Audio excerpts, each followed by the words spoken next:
At the start of the movie, William Foster is stuck in a traffic jam on his way to meet his ex-wife Beth and attend his daughter Adele's birthday. Foster is an engineer, recently laid off in the early 1990s recession. Tired of waiting for so long, he decides to walk all the way home and leaves his car behind in the traffic. Foster arrives at a phone booth and repeatedly calls Beth, but soon runs out of change. Meanwhile, back in the traffic jam, other people start to get angry since Foster's abandoned car is in their way. Police Sergeant Martin Prendergast happens to be stuck there as well, so he helps move Foster's car off the road. It's Prendergast's last day before retirement. Having no change, Foster goes to a convenience store and attempts to break a dollar bill for more phone calls. However, the Korean owner refuses and demands Foster make a purchase instead so he can have the remaining change. The latter reluctantly gets a can of soda and places it on the counter. But when Foster realizes that the soda costs him 85 cents so he wouldn't have enough money to make phone calls, he starts to argue with the owner. Foster vents out that America has given so much money to Korea, but as an American citizen, he cannot even get change for a dollar bill. Hearing this, the enraged owner threatens Foster with a baseball bat. However, Foster seizes the bat and destroys overpriced items on the shelf, scolding the owner for his unreasonably high prices. He justifies that he's just standing up for his rights as a consumer. Foster then pays for the drink before leaving with the bat.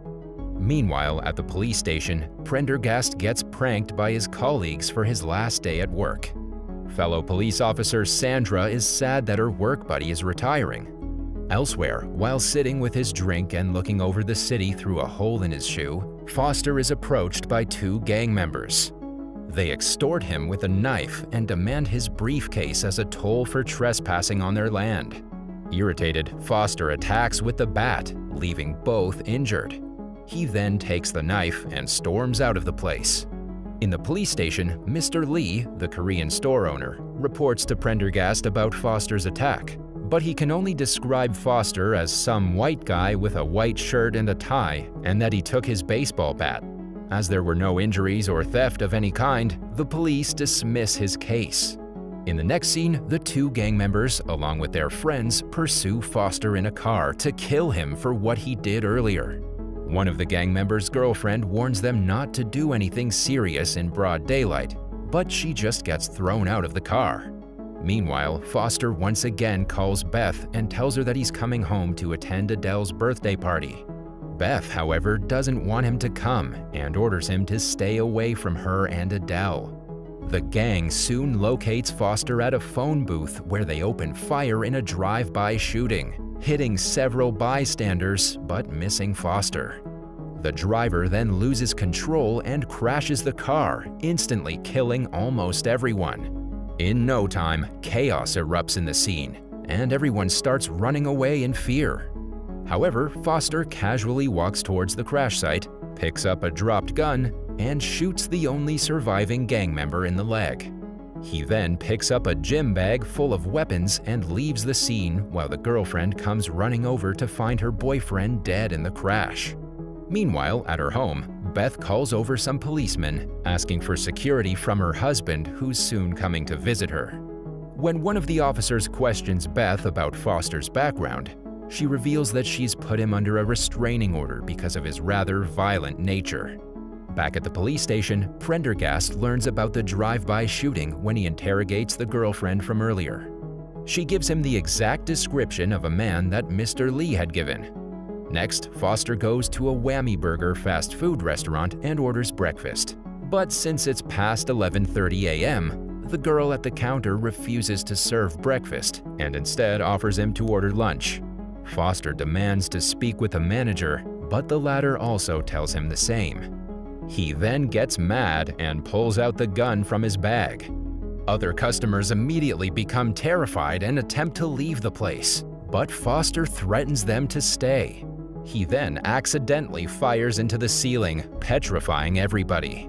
Foster soon changes his mind and orders lunch, but becomes further annoyed when the burger he's served does not resemble the advertisement displayed on a board. Enraged, he blames the manager for deceiving people and overcharging food items. Elsewhere, Prendergast and Sandra go to a restaurant for lunch, but they're soon interrupted when one of their colleagues, Nick, informs them about the Whammy Burger incident. Prendergast believes that it's a one-man crime spree and gives Foster's description to Officer Sandra before she and Nick head out for further investigation. In the next scene, Foster passes a bank where a man of color protests against a rejected loan application.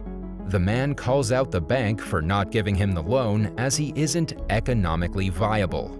Soon, police officers arrive and arrest him. Before leaving, he looks at Foster and tells him not to forget him. Foster awkwardly nods his head. He then stops by a gift shop to buy a birthday present for his daughter.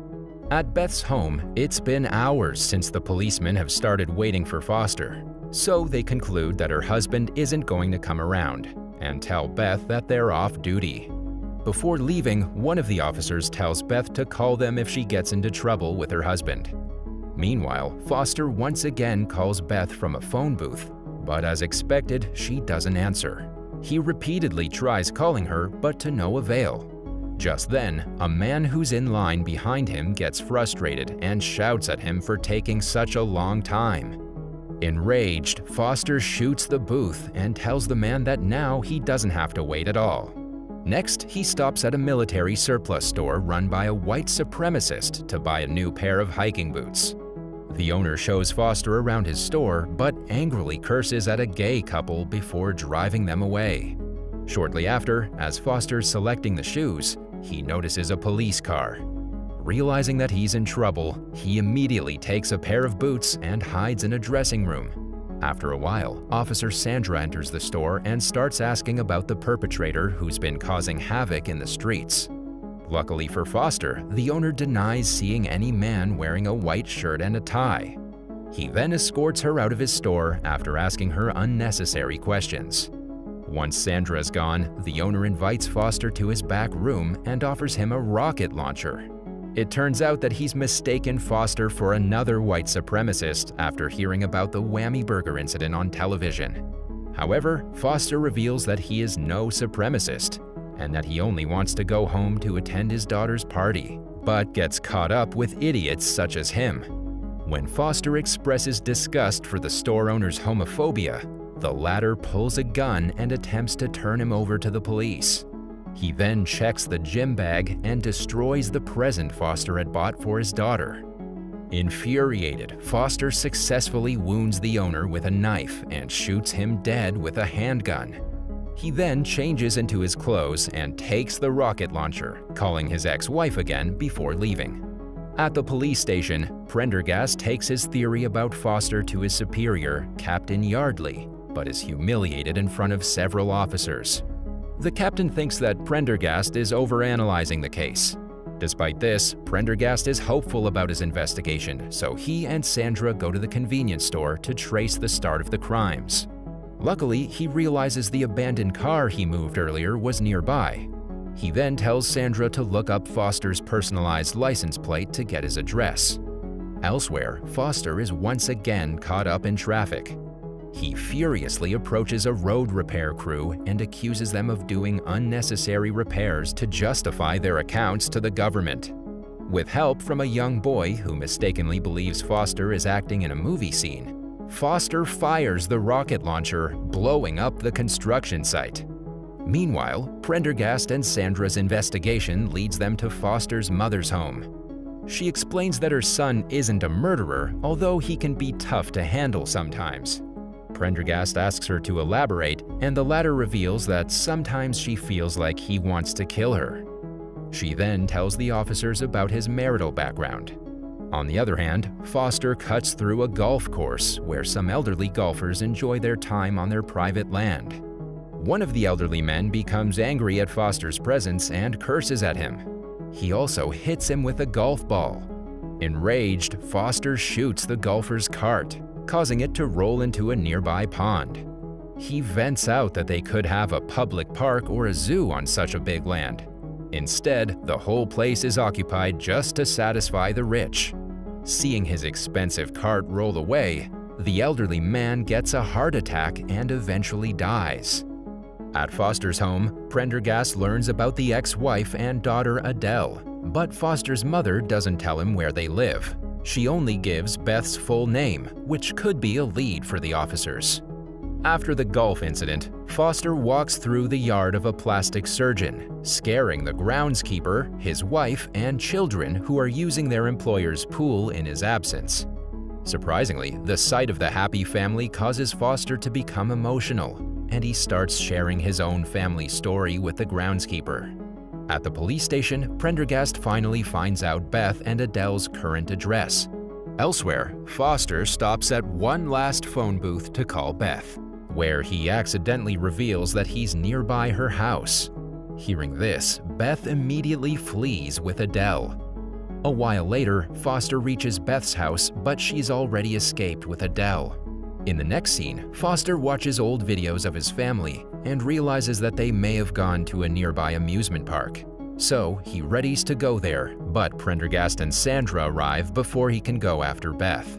During the encounter, Foster shoots Sandra, injuring her, and flees the house. Adamant on catching the perpetrator, Prendergast goes after him. At the amusement park, Foster finally finds Beth and Adele.